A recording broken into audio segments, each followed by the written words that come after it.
అదరగొట్టే కారం రంగు రుచి ఆచి కారం పొడి.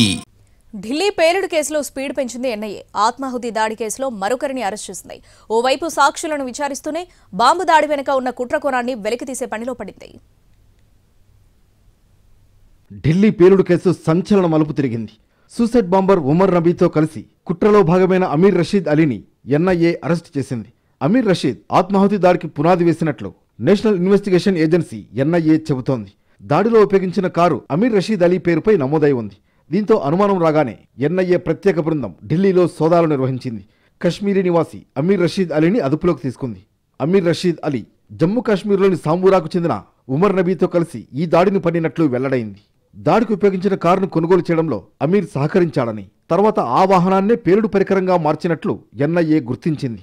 ఫోరెన్సిక్ పరీక్షల ద్వారా కారును నడిపిన వ్యక్తి పుల్వామా జిల్లాకు చెందిన ఉమర్ ఉన్ నబీయేనని నిర్ధారించారు. అతడు ఫరీదాబాద్లోని అల్ ఫలాహ్ యూనివర్సిటీలో మెడిసిన్ విభాగంలో అసిస్టెంట్ ప్రొఫెసర్గా పనిచేస్తుండడం మరింత సంచలనంగా మారింది. డ్రైవర్కు చెందిన మరో వాహనాన్ని కూడా ఎన్ఐఏ సీజ్ చేసి పరిశీలిస్తోంది. నవంబర్ 10న దేశ రాజధానిని కుదిపేసిన ఈ ఘటనపై ఇప్పటి వరకు 73 మంది సాక్షులను విచారించినట్లు అధికారులు తెలిపారు.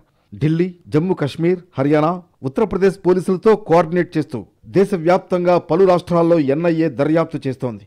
ఈ పేలుడు వెనుక ఉన్న పెద్ద కుట్రను వెలికితీయడానికి అన్ని మార్గాలు అన్వేషిస్తున్నట్లు ఎన్ఐఏ వెల్లడించింది.